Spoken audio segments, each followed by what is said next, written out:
Welcome, y'all. Welcome to OWASP Austin chapter, January 2020 meeting for the first one of this year. Welcome to the CryptoParty. I am Kyle Smith. I'm the new chapter leader, taking over from Tiana, who's given up her 2 little years of chapter leadership back to me. Basically, I was the chapter leader before her, so I'm just doing this again. It's fairly straightforward. Great team, and we'll talk about that later. Sponsorships. We're always looking for sponsors, but the 2 best sponsors we have is LastCon. Look for that in October, and also National Instruments here. If you notice the drinks, which unfortunately I guess it's good, we used them all up. The drinks and the cookies and things are also provided by National Instruments. Not just the facilities of the great space, but also some of that food. Chapter leadership. Once again, I'm Kyle Smith now, the chapter leader, but there is a whole bunch of people that work with me here. Kate Brew, if y'all want to stand up if you're on this list, there's Kate Brew.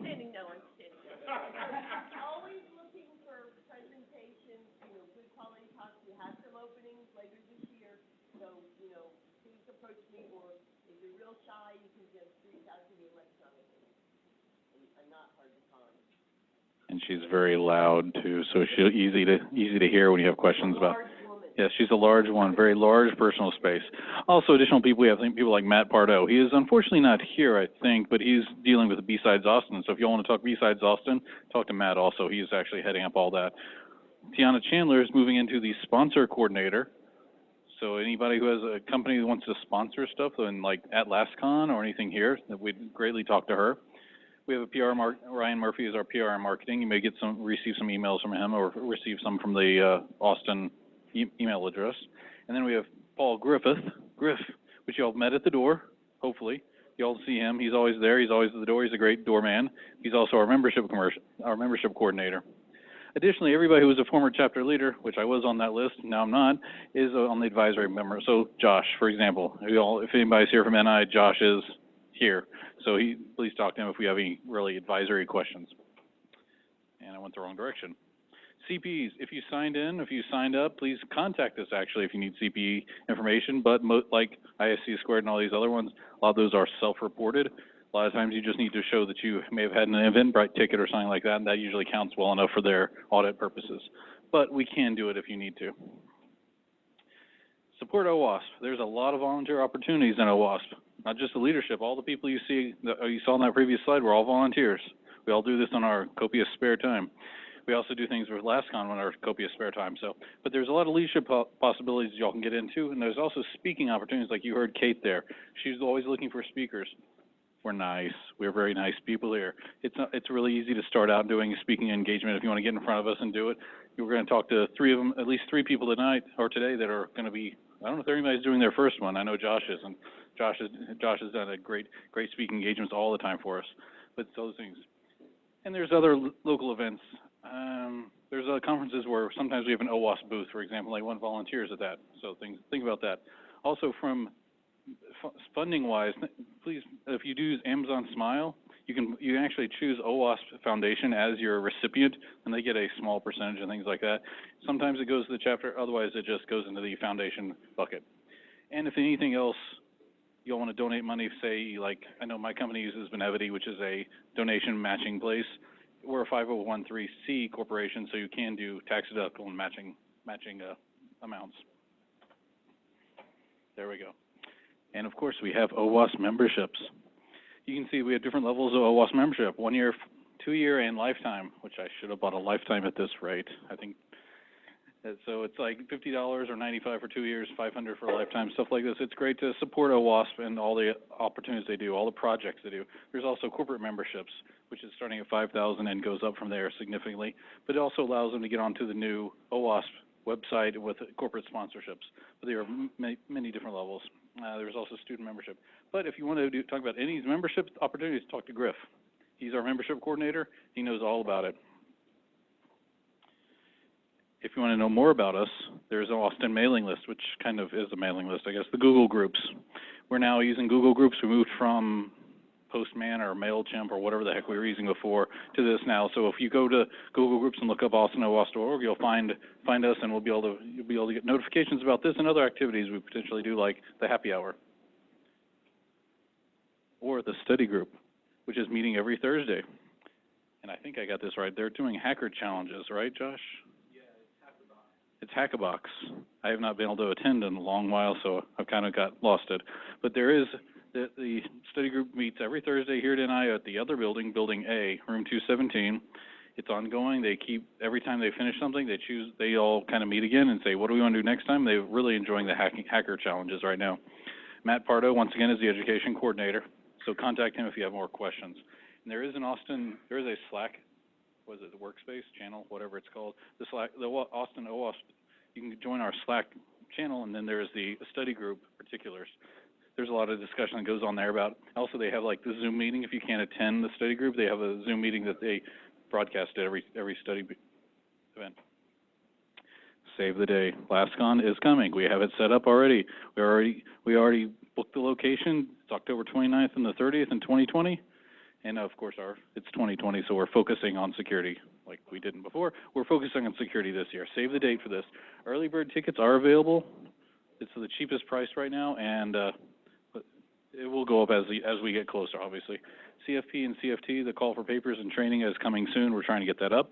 But lastcon.org is up and running. It has all the information there and leads you off to the Eventbrite to buy tickets if you all want to right now.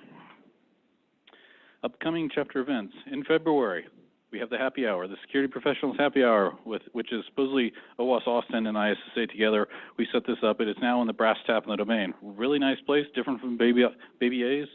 I think that was the previous place. Baby A's over off of Research. Now we're in the Domain.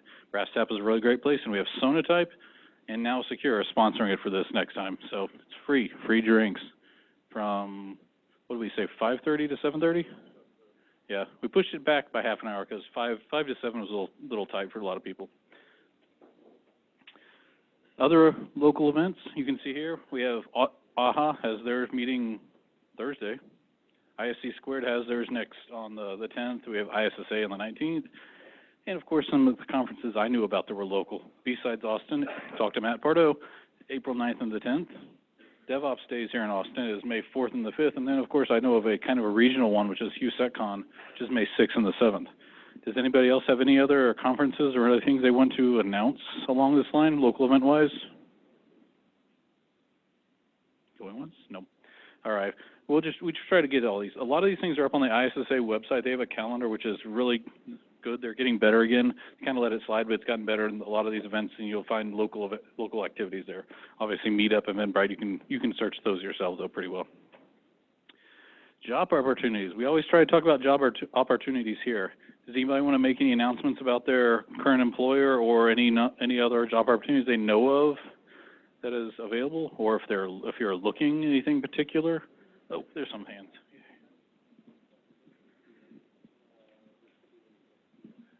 Hey, good afternoon. Hello. I'll get a little bit closer. Got it. So I work for the TABC, the Texas Alcohol Beverage Commission. We're looking for a IT security analyst. I'm not going to say it's an entry-level position, but the requirements to get the interview are not as stringent as other postings that I've seen. So if you are looking to make more money someplace else, TABC.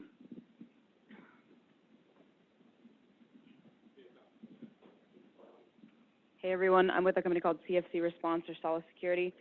My team is hiring a junior member on the DFIR team. And so if you know any forensics folk or anyone that has any sort of experience with a lot of different Microsoft admin stuff, we can teach them as long as they have a great personality.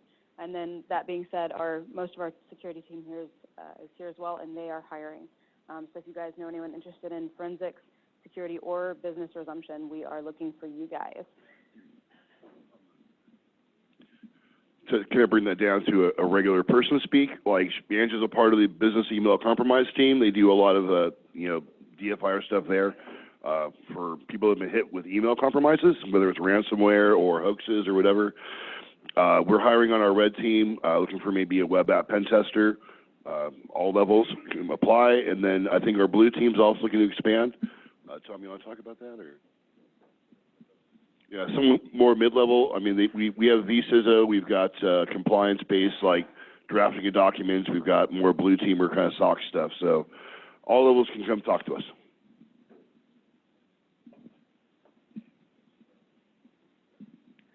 Hey everyone, my name is Mark. I work at Atlassian. Our product security team is looking for a senior AppSec engineer.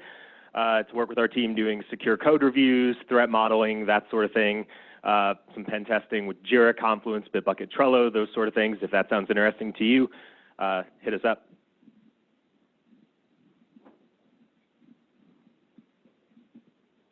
My name's Will. I work for a company called Procore. We're a construction management software company. We're looking for a principal security engineer.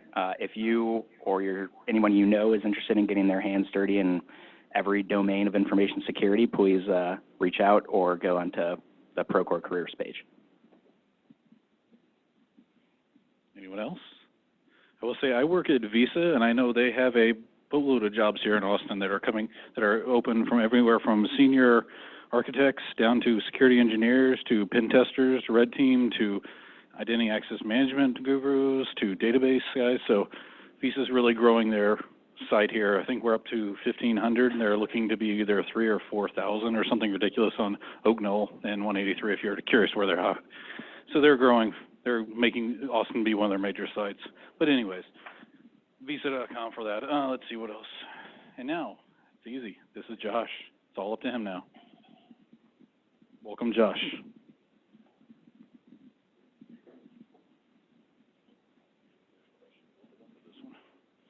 Cool.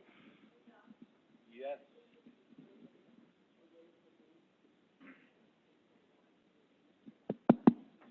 All right, so here's the deal. Kate works for AT&T. AT&T's policy is that they do not allow people's faces in pictures, which is cool because security people don't like their faces in pictures anyways. So everybody just look this way, and we're going to get a picture of the backs of our heads. It's amazing, right? So are we doing like a count of 3, Kate? How does this work? I promise you I will turn around. She said that. Oh no. She said that that if you don't turn your head, then you can sue AT&T. So just heads up. Everybody look this way. Oh, I wasn't supposed to tell them that. I'm sorry.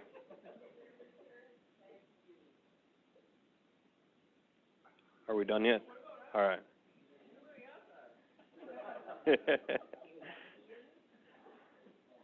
Cool. All right. Hopefully everybody's doing well. Welcome to OWASP Austin, January 2020. It's weird, man. Yeah, this is, I think, our 5th crypto party. We've been doing these for a while. And so I have a little slide deck that kind of talks about what this is. But the quote from Perry Barlow is a good one. It says, "We're creating a world that all may enter without privilege or prejudice accorded by race, economic power, military force, or station of birth. We're creating a world where anyone, anywhere may express his or her beliefs, no matter how singular, without fear of being coerced into silence or conformity." So that is, in essence, what the CryptoParty is about. A little bit about me. So I've run the information security program here at National Instruments for about a decade. I've been here for over 13 years. I've got about 4 days left, which is pretty cool. I am actually moving on from NI to be CEO and founder of my own business, which is pretty awesome. Other than that, though, I've been involved with the OWASP Austin chapter as long as I've been here at NI, so about 13 years, former chapter leader, and I actually moved on to be an OWASP Global Board member. Now, the cool thing is, if you're at all interested in application security, which I think you are because you're here, OWASP has a lot of opportunities for you guys to get involved, to volunteer, to help out the chapter. Maybe someday you guys can be up here like Kyle and you could be the chapter leader. So if you're interested in that, please come talk to one of us. We would love to have you volunteer. How I first learned about CryptoParties. There's a dude named Edward Snowden. You probably never heard of him, but he basically talked about when he was in Hawaii, he was like, hey, I'm going to do this thing, and we're going to get a bunch of people together, and it was basically a bunch of people talking about data privacy. It was talking about why privacy matters, why it's important. And so he taught about 24 people in Hawaii how to encrypt their hard drives and how to use the internet anonymously. So its roots are pretty cool, right, when you can track it back like that. And like I mentioned, this is our 5th crypto party. We did not do one in 2017. That was a mistake. We're very sorry for that. But we've all decided that we're going to keep going forward, and so we've got a 3-year run, which is pretty cool. So what is a CryptoParty? CryptoParties are free. They're open for everybody, but especially people without prior knowledge who haven't attended one yet. And so when I was vetting presentations for the CryptoParty, I got a few people who were like, hey, I've got this topic on blah, blah, blah. And I looked at it and I was like, man, that's way too complicated, right? We want something that people are going to be able to come in here and they're going to be able to take knowledge away and actually apply that to their day-to-day lives. It's a decentralized movement. There are events all over the world, and the goal is to pass on knowledge about protecting yourself in the digital space, which could include things like encrypted communication, preventing being tracked while you're browsing the web, general security advice regarding computers and smartphones. Again, these are things that are going to help you improve security and privacy in your daily life. So why would we do this? Well, there's a country called China. China has this new social credit system. It's kind of like the game of life, right? Where you start with 1,000 points, and if you do really well, you keep your 1,000 points. But if you do bad, if you don't visit mom and dad in the nursing home, seriously, you actually get points deducted, right? If you cheat in online games, you get points deducted. And the system that China has set up in order to track people who are doing these things, it's huge. It's massive. You've got things like India, who's basically banning cryptocurrency. They're saying, hey, we don't want any of these cryptocurrencies, Bitcoin, Ethereum, Ripple, Litecoin. We don't want any of those in India because it allows you to do things that could potentially be illegal or just to keep your data private. Australia has some anti-encryption laws that are being used to bypass journalist protections. We have things like Myanmar. I just learned about this last night when I was prepping this presentation. They're introducing mandatory biometric data collection if you want to have a SIM card for a smartphone. Think about that. Like, you want to be able to call people, and now they're tying your biometrics directly to that phone, that SIM card. That's crazy. But you guys are like, hey, this is America. Stuff like that doesn't happen here, right? And so, you know, you've got things like Trump officials weighing in on the encryption crackdown. They basically said they want to be able to include security keys in, well, everything. They want to have access to all the security keys. You have things like demanding weaker encryption to help law enforcement. You have things, this was super interesting. There's a company that basically is, they have scanned Facebook and YouTube and a couple other sites, and they have 3 billion faces that they've tied back to individuals. And now they're tying that back to things that you're doing online. Crazy. You've got warrantless phone and laptop searches at the border. You've got things like these license plate reader cameras. I talked about those a little bit last time. But now they're basically scanning all the car licenses as they drive by, and it'll actually alert law enforcement when they have a match. So if they're looking for somebody, they know it all. But the side effect is they know everything that you do, everywhere you're going. You got that. So it's a problem if you care about privacy, if you care about security. And privacy is the room where ideas develop, right? It's where we can reflect on the ideas whenever we choose. It's not just a physical room, right, but it's digital. It's something that governments and corporations can't touch. So we have to be really careful when it comes to data privacy. We need to make sure that this is something that we all hold near and dear to our hearts, and that we do things that support that, because someday it might not be there, and then what do we do? So we're not going to teach you everything, obviously. CryptoParty, we've got 40 minutes left, and we got to be out on the dot. But our objective is to tear down the mental walls, right? The things that prohibit people to even think about these topics and pick them up as they occur through their lives. So we'll give you some information on that. All right, so the agenda, we've got me doing the introduction. We've got Sam and we've got Pradeep. They're going to give us some talks on cryptocurrency, which is pretty damn cool, and then Matrix as well. And then, time pending, I threw some slides into here as well. So, with that, I'm going to hand it off to Sam. Let's see if I got this guy.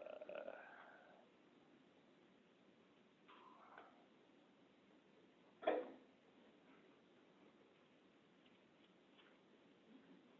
that you? No. You are this guy.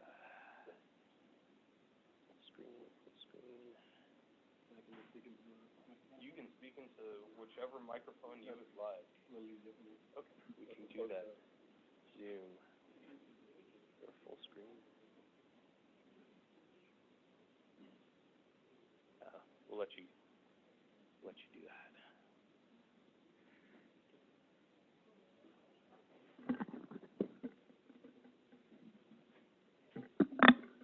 Can you guys hear me?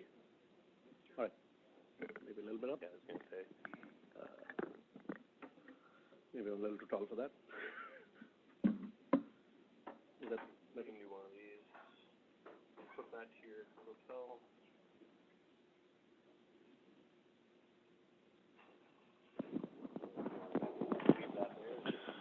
Is that better? Okay.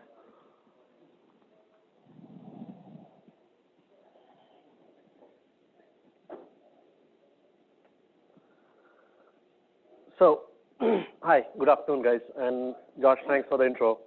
I think it definitely tells us what the world's going towards. So, specific to this crypto party, I'm going to talk about how cryptocurrency comes into play for all of this, for all of us, and how does it affect privacy. And I think some of you already know a lot of those answers, some of you don't. So I think it might be a good discussion to have. First, a little disclaimer about me.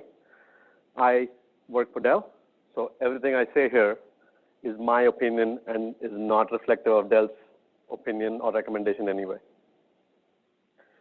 So I've been a technology enthusiast for a long, long time, and I think when Josh sent me that invite, I was like, sure, we can talk about crypto, we can talk about cryptocurrencies.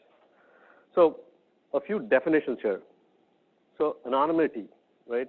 Privacy, when we think about that, if you think about anonymity as the word, it's the ability to remain anonymous and still voice your statements or opinions. So if you go back in time, and this is going to be a little question for you, a history question for those of you who love history. In U.S. history, before the good times, we had the Federalist Papers that were published by 3 key people, and they were published anonymously. Anybody know the answer to those?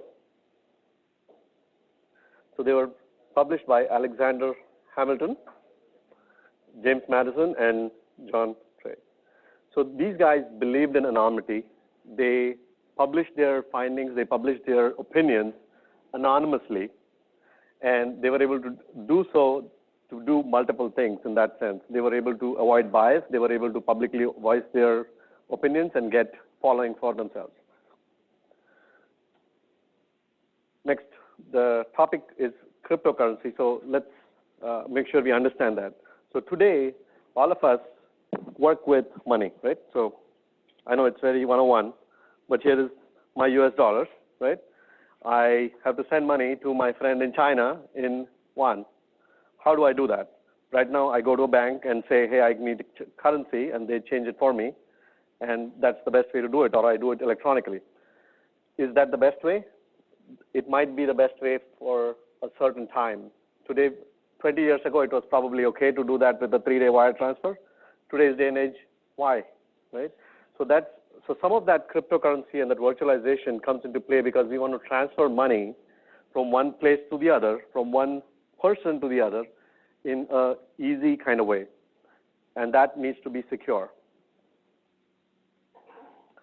So going deep dive into cryptocurrencies. So the way we have our US dollars, we have our Chinese yuan, there's a whole bunch of cryptocurrencies out there. And if you look at this picture, there's God knows how many, right? And this is just the tip of the iceberg. A lot of these currencies did not exist if you did this map back in 2015. Not one of them, probably 70% of them did not exist. Bitcoin being the biggest one of them. By the way, for anybody, again, for aware of cryptocurrencies, do you guys know what are the top 3 cryptocurrencies in the market? The biggest top currencies in the market today from a valuation standpoint? Anybody?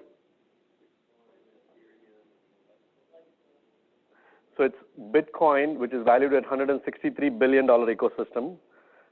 Ethereum is valued at $18.7 billion ecosystem. Ripple, which is XRP, is valued at $10 billion ecosystem. So it's a huge ecosystem that's out there. and where transactions are happening on a daily basis, minute by minute, second by second. So just a fun set of tidbits, no. So why are cryptocurrencies important, right? So we talked about that quickly earlier. So cryptocurrencies allow that transfer of money from person one or entity one to entity two. We're talking about a borderless transfer. We're talking about much, much lower cost. Today, if you did a wire transfer, you're probably spending $25 just to transfer X amount of dollars from one place to the other. With a cryptocurrency, you might be able to do that much easier. In fact, if I were to transfer at a peer-to-peer level, it would be $0. If I go through an exchange, obviously the exchange is going to charge me money and so on. So, let's keep going around the privacy, anonymity of cryptocurrencies. So I want to show you quickly what a cryptocurrency ecosystem is today. So this is a sample of a Bitcoin ecosystem. And again, I say sample because it doesn't put everything in there. So this one focuses on everything from mining the cryptocurrency, which is backed by blockchain technology, which essentially is a cryptography, a mathematical-based computation, which comes up with how that ledger is formed. And then there is the transactions that actually go through a network, a peer of networks, and then in some cases, a exchange where the transaction is now interacted by people like us. So how can you trade cryptocurrencies? Anybody has an answer? One or two? Anybody?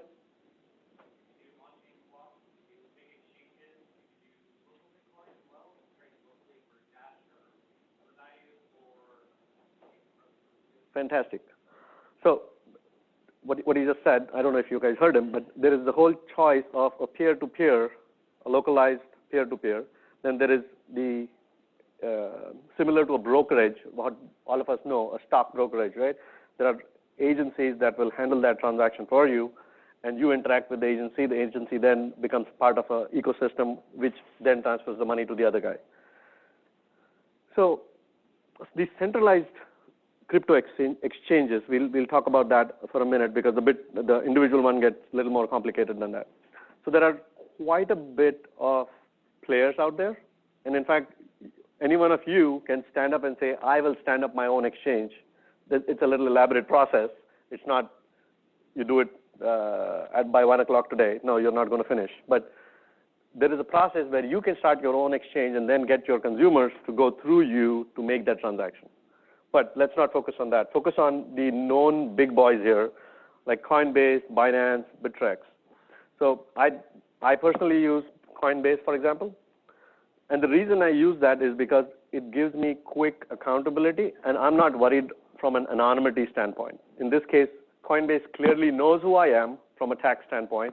They know my financial status. They know I'm tied to the U.S., and they know my SSN and blah. So in this case, whenever I do a transaction, so in this case, here is a sample transaction, right? So you transfer, you're trying to, if you look at the screenshot here, it says, I'm trying to buy a cryptocurrency called Tezos, $5,000 worth of it. In the second screenshot, I'm trying to convert a currency, XTZ, to Bitcoin. And I can do these transactions very, very similar to what you would do trade on a stock, for example, right, on any major brokerage. It's really, really very simple. There's not much to it. On the right side, you see a little picture here that shows how the currency has progressed. That I think that's a XRP picture. So in showing you that the intent of that was, it is very easy to do these transactions if you go through these exchanges. The exchange knows who you are. The exchange knows what you're doing. So why are we bothered about this now?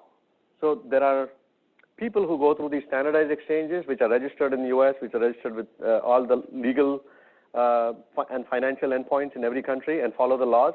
Well, that's great. That's a check, check, and check. What we're worried about from a privacy and anonymity standpoint is all of those people who don't use these exchanges. It's extremely difficult to track these guys. You can, but it's a bunch of network gibberish in that sense. If you were to track every single packet going in and out of the entire world, then you might be able to draw a map saying, okay, this originated from him, and it went to Josh, and then Josh sent it to her, and then he sent it to her. You can draw that map, but it would be extremely painful. And you would have to have access to the entire underlying network. Almost impossible. So what governments are pushing for, and I think if you saw some of the screenshots from what Josh showed earlier, there is all these policies that are coming into effect, and some parts of the policies are coming in because these bad money transfers are happening by people like terrorist organizations. Do we really want to have that money tracked and stopped or not? It becomes the question. It becomes a question of, is freedom more valuable? Is anonymity more valuable? Is it also a tax situation where people are using these underhanded ways to avoid paying taxes? Yes, not that much, but I think in this case it's more about security of the general public versus the anonymity. What's the cost? Where does it balance, right? Where's the fine line? And so governments tend to be pushing for a lot of strong regulation against. And if you had Josh's screen up there, India, for example, banned it, right? So there are some smaller countries that are way open, like South Korea was open arms about it for quite a good degree. Some countries are saying, nope, don't do it. And then the US is also, again, very dominant about how these transactions should be processed. So here is a quick problem statement here, right? So we have cryptocurrencies that use blockchain, and it's basically a massive ledger. We have the privacy and anonymity, where these transactions, public or private, are happening, and they're difficult to trace if you were to really try to trace outside of the exchanges. The exchanges always tend to enforce the KYC, which is know your customer, and that defeats the anonymity part of the transaction. So what do you think? Should cryptocurrency be regulated? How tightly should it be regulated? Should personal privacy and anonymity be trouncing the terrorism concerns? What do you think? Anybody have an opinion?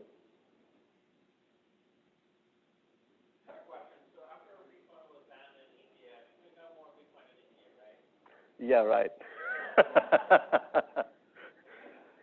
So I'm sure there is tons of people who have Bitcoins that they're holding, but they are completely not registered in the financial system anywhere. So they're basically just not allowed to pay taxes anymore, right? Correct. They're untracked. They're 100% untracked in that sense. And if they can do those transactions without going to the exchanges, they would remain untracked.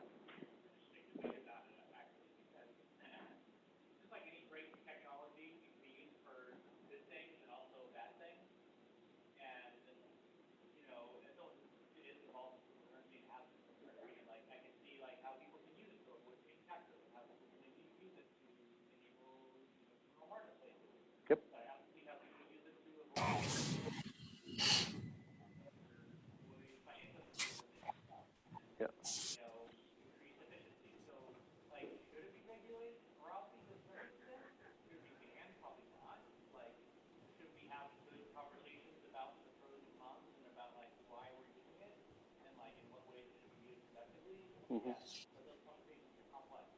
Yeah. Yeah.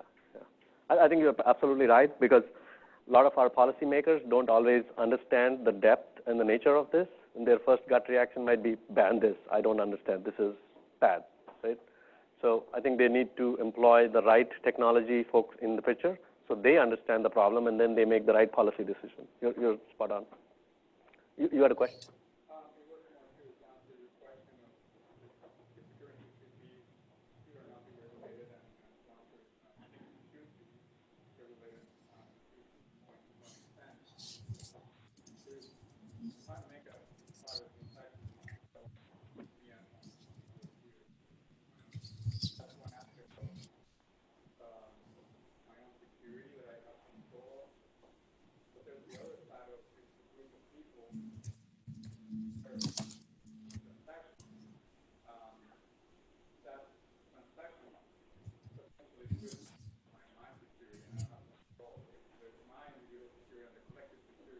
Mm-hmm.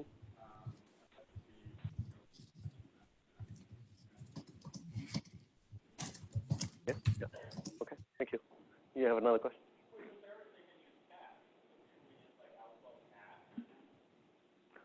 That's a great question. They do, the government does destroy a lot of cash in those networks. They do that very consciously, explicitly. They will ban numbers. They will do all those things for cash, just to prevent that money from floating in the terrorist channels. So they have done that, if that's the question. But to your point, yes, should they ban it completely? I don't think so. Yes.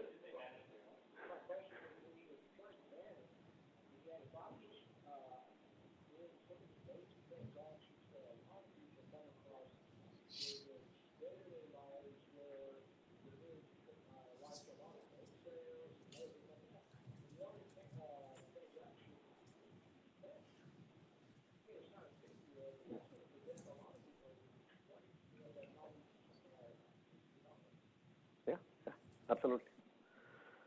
All right. We have a question from Tirani online. Says, does the use of cryptocurrency increase the transparency of a transaction or anonymity of a transaction? I think that's a great question. So I would answer that with, if you do a regulated transaction through a regulated exchange, which knows about your identity and the identity of your destination recipient, then it's a clean, transparent transaction that's clearly logged all the way from A through Z, and it has clear accountability. However, it's no different than me just giving cash to Josh here and say, Josh, here's your money, hush, hush. Nobody knows I exchanged cash with you, and it's a done deal. So you can tell the anonymity. I can have a private setting in a private room. Nobody sees that cash transfer, but an electronic transfer, it's obvious. Everyone sees it in that game. And a follow-up question. Is it possible to fix the current financial system for more transparency rather than creating a new ecosystem? I think the current banking system for transfers, which primarily depends on SWIFT, is horribly antiquated. It's more than 30 years old, and it believes in the banks trying to hog your money and get interest slice on that as they hog the money, but it's leaving the destination and the source, between the source and destination. So if the money goes to the destination for 5 days, somebody is eating interest on that money sloshing in the system, and usually those are the big boys and the big banks. Can they do the transaction instantaneously today, in today's day and age? Absolutely. But do they want to? No. It is a benefit to them, not to you as a customer or me as a customer. So one could say that part of the benefit of something like Bitcoin is the fact that it is instantaneous. If I want to transfer money to a friend in China, I can immediately send a Bitcoin, and that transaction will sell within seconds, if not minutes. Yes, that's true. Spot on. Thanks, Sam. Can I ask a follow-up question on the one from the phone? Yeah. Yeah. The reason I brought up. Okay. The reason I brought up this discussion was, I have an 11-year-old daughter, and soon, in 5-6 years, I think I'll have to worry about, the drug issues and everything that might be happening in school. And the easiest way for her to get access to these kind of bad things is, by paying money off of, Bitcoin, which is not regulated, right? So we don't know who the money is going to, but there is a good possibility that she might be in danger because of these things. So, paying the interest for 5 extra days, probably in my case, would be a lot more beneficial than putting my daughter's life at risk. So the trade-off here for me is a lot more greater.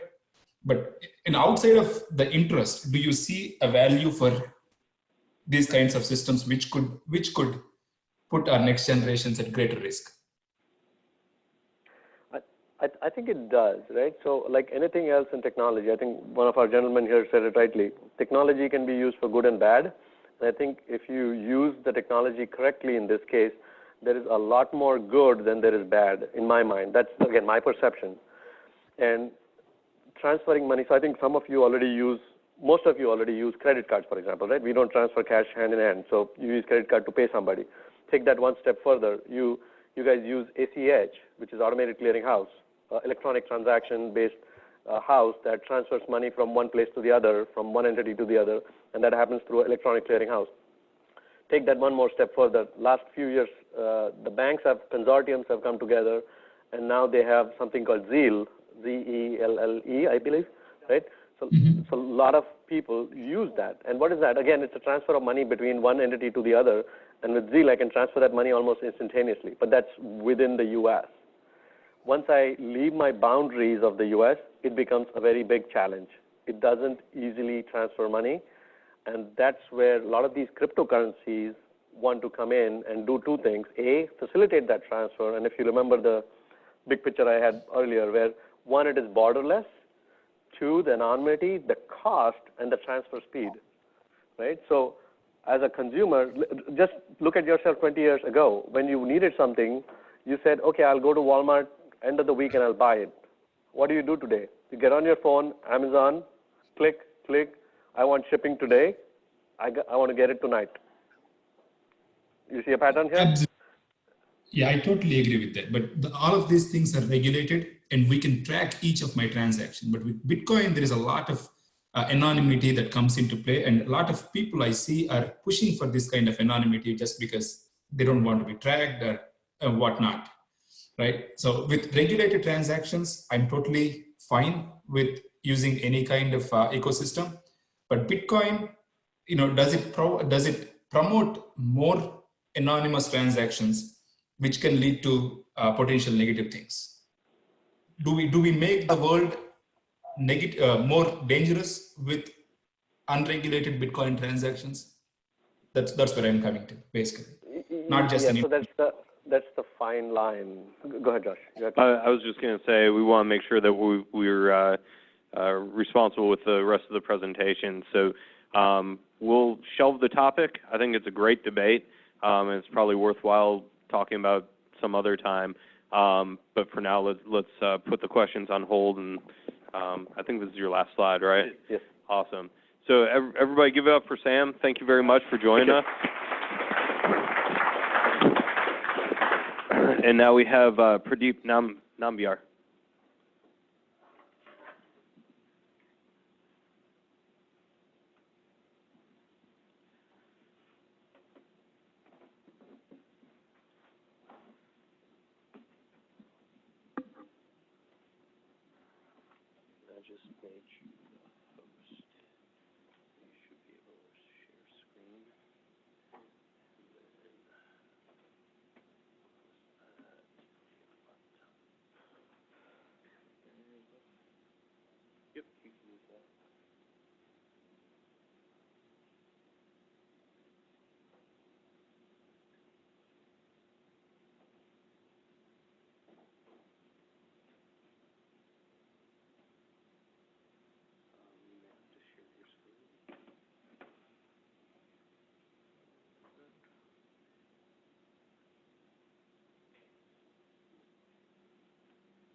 Yes, you just have to go share screen.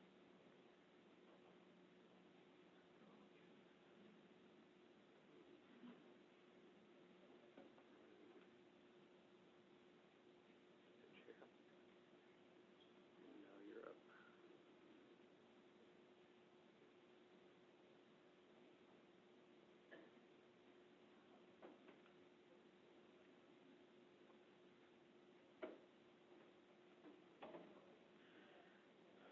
Okay, thank you, Josh. Thank you, Sam.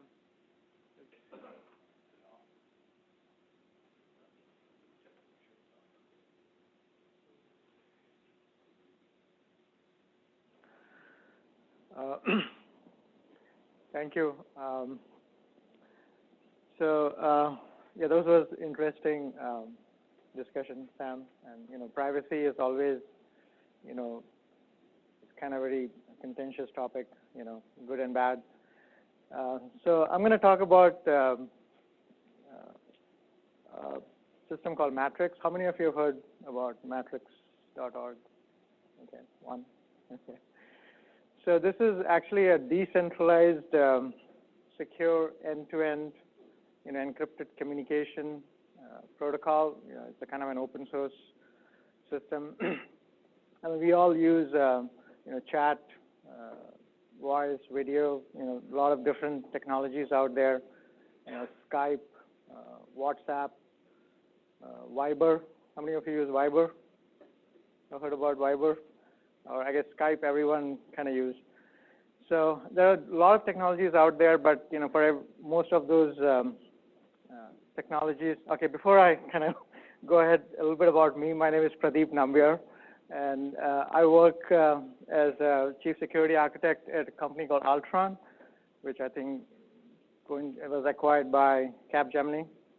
And so as a disclaimer, this presentation is just my opinion, not of my employer. And personally, I'm kind of very passionate about personal, data privacy, and I'm a personal server evangelist. I kind of try to play around on my free time with a lot of different technologies related with, protecting personal data, whether it's email or, other communication technologies. So this was something I've been kind of playing around. It kind of caught my interest of how you can actually, build your own system for, chat, voice, and video, without relying on some of the big techs. So, why Matrix? Basically, it's what most of the people currently use, and what's out there. They're kind of closed and they're centralized, lack privacy.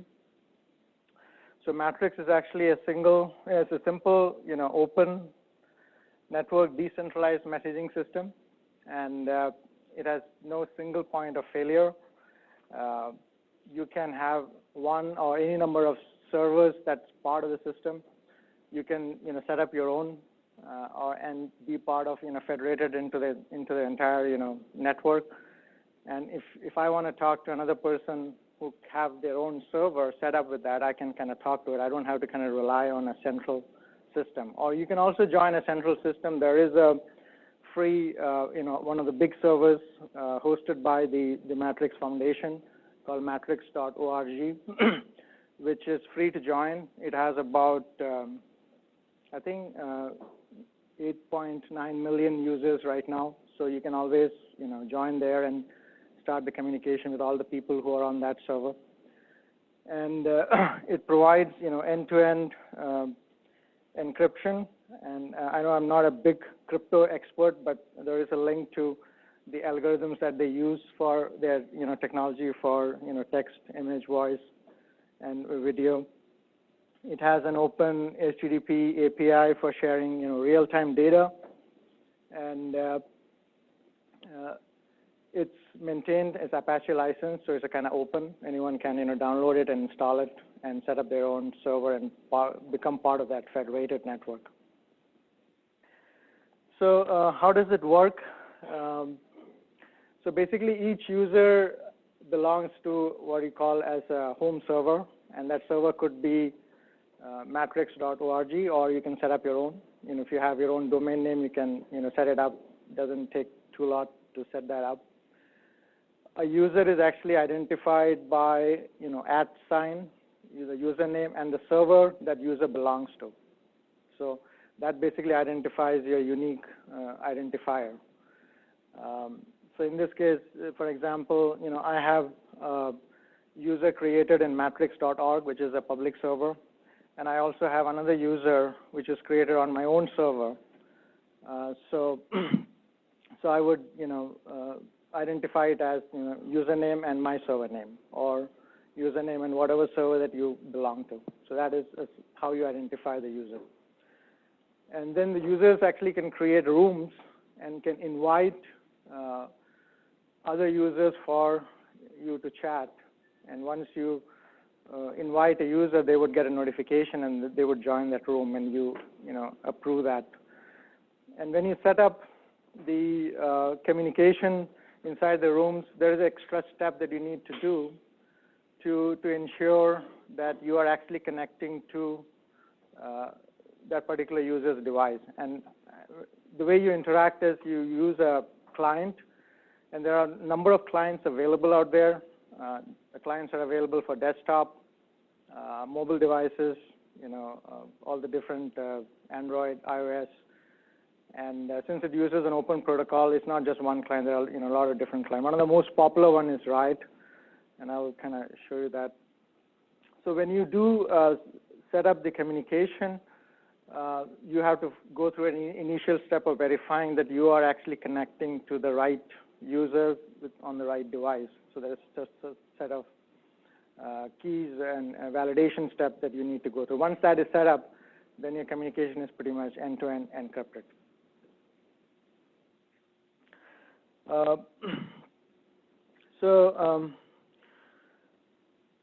You can also, there is a concept called bridge, where, which I haven't really tried this out, but there are plugins available where you can, connect yourself to the other, centralized communication system like WhatsApp or Google Hangouts.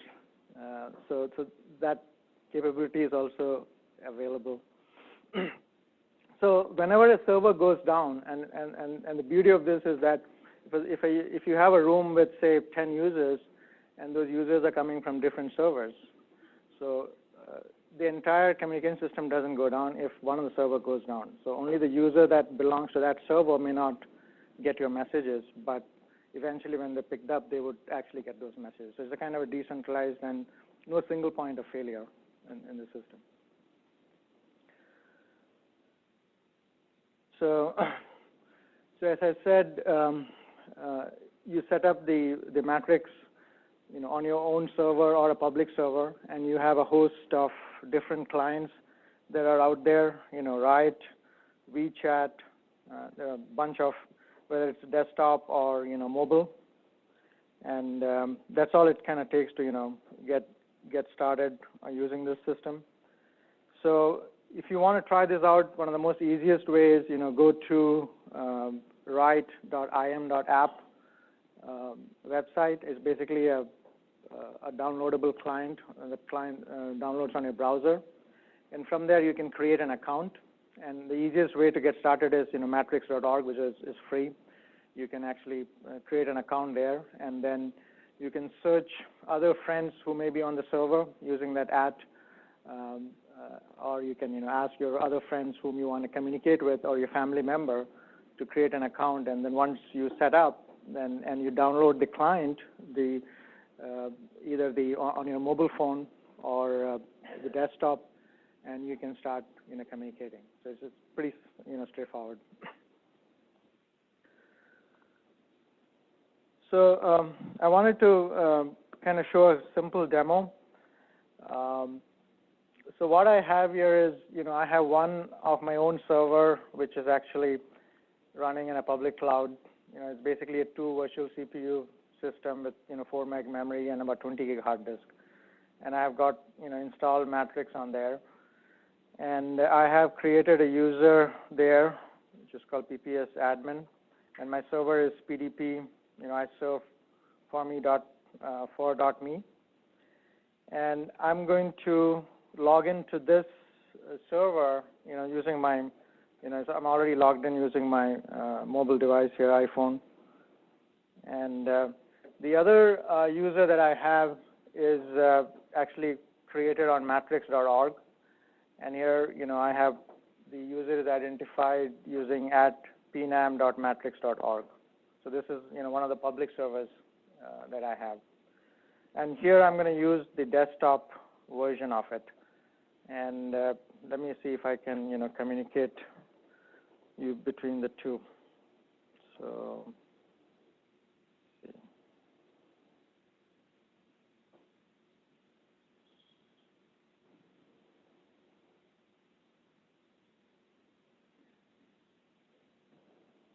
How do I get off the slideshow? Okay.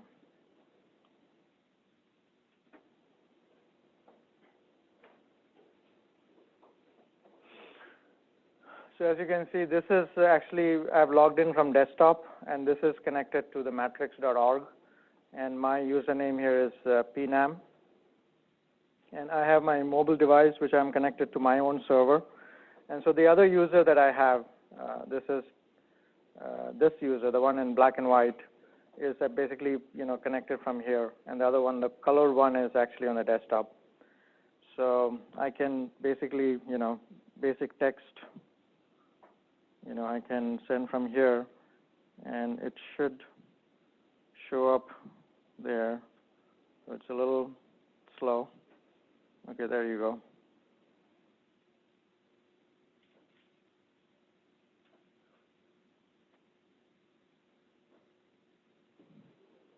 So that's basic, simple text texting. And I can make a video call. And let me try a video call here. So that's actually ringing on my mobile device here. I accept it. So it should.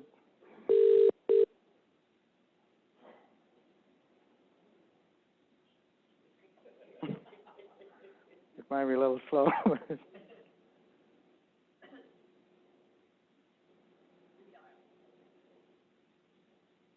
I think the call ended.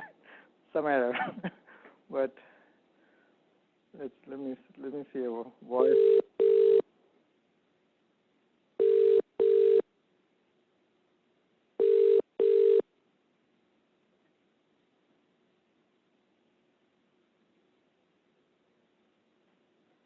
Sometimes then the network connectivity and the speed of my server might affect, but did you remember to pray to the demo gods before? I'm sorry? Did you pray to the demo gods beforehand? Yeah.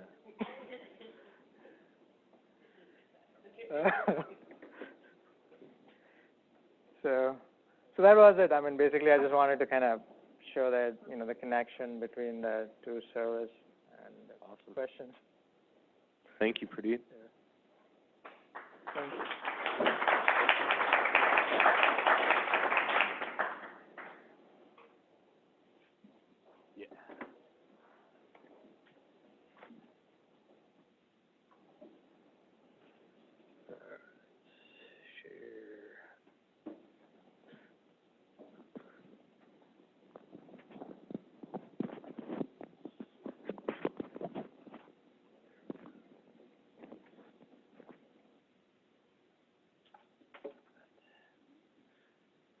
All right. Is it showing down there? Cool.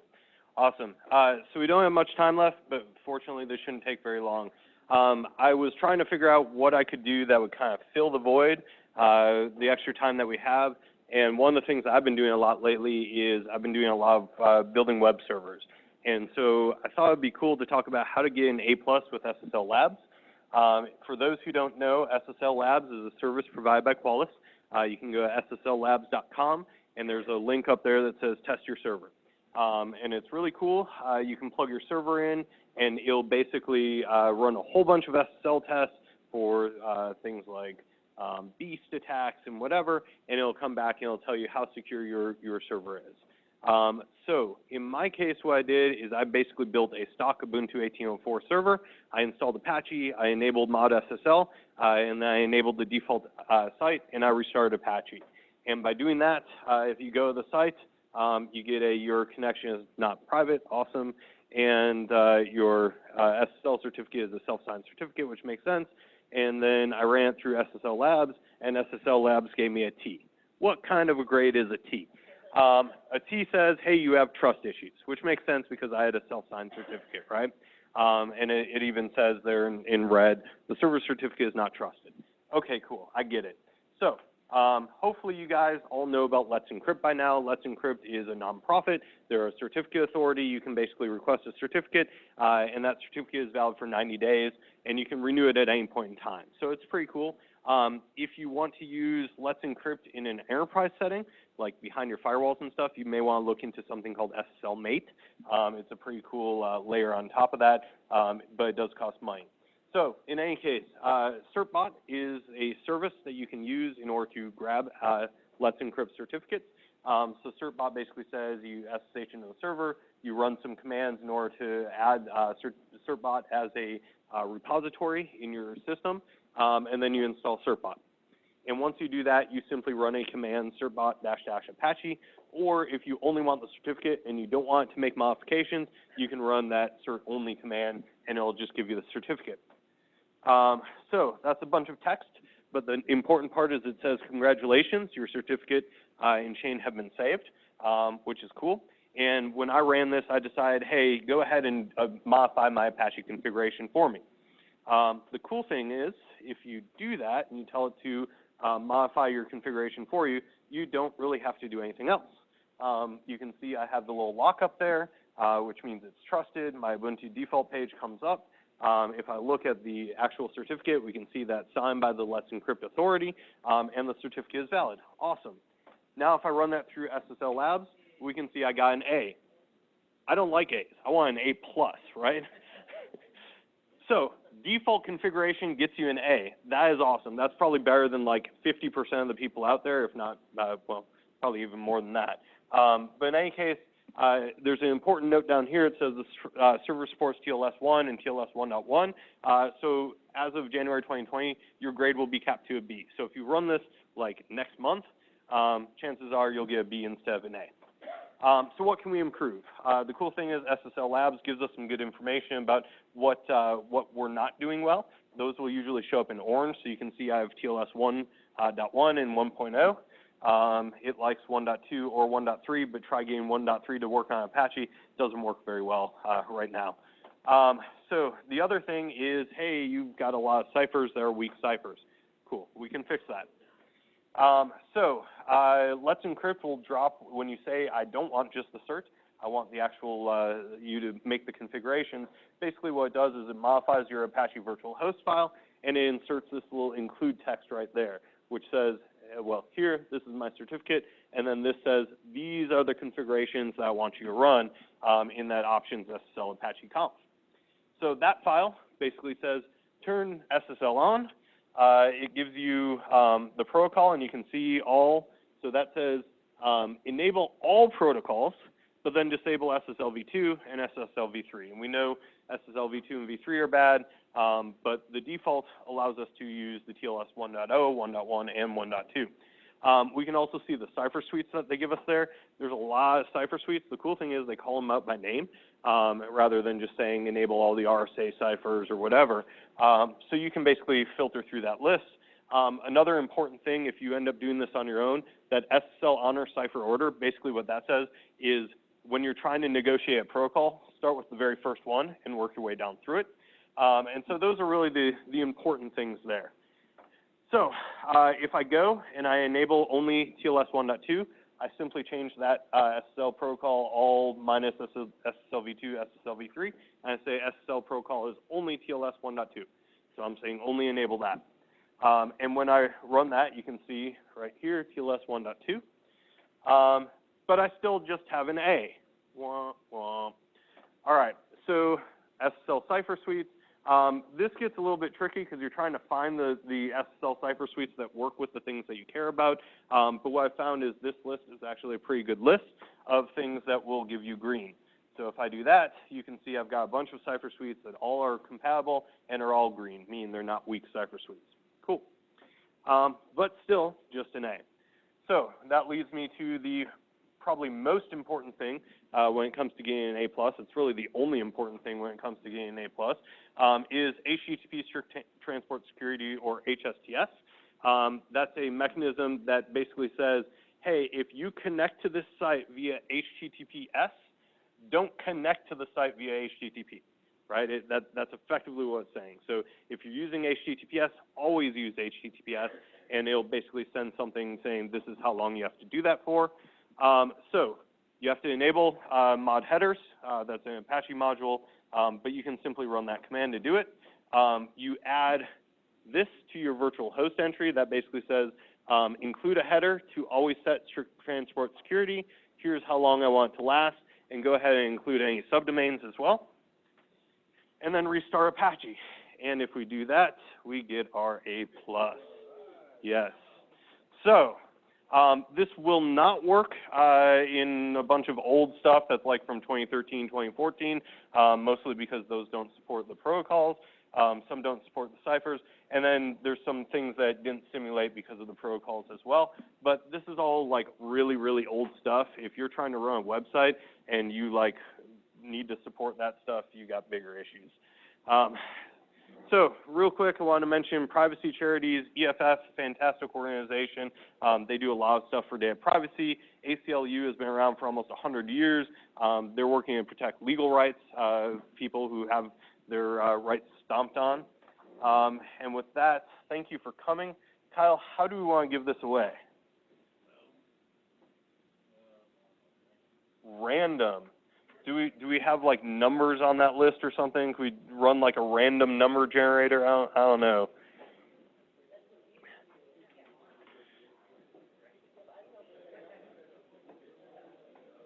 What's that? 1 through 50. Man, that doesn't seem very fair. 42. 42 is the answer. About what? 42 is still the answer. So what this is a portal PAL. It blocks data and it allows you to still charge your cell phone. So this is basically a condom for your cell phone charger. That's basically what it is. Yeah. Did I make you have to count to 42, Kyle? Is that what's happening here? All right. Griff approves. His phone has not gotten pregnant as a result of using one of these. John Candace. Do we have a John Candace? All right. Congratulations, John. Thank you all for coming. We'll see you next month.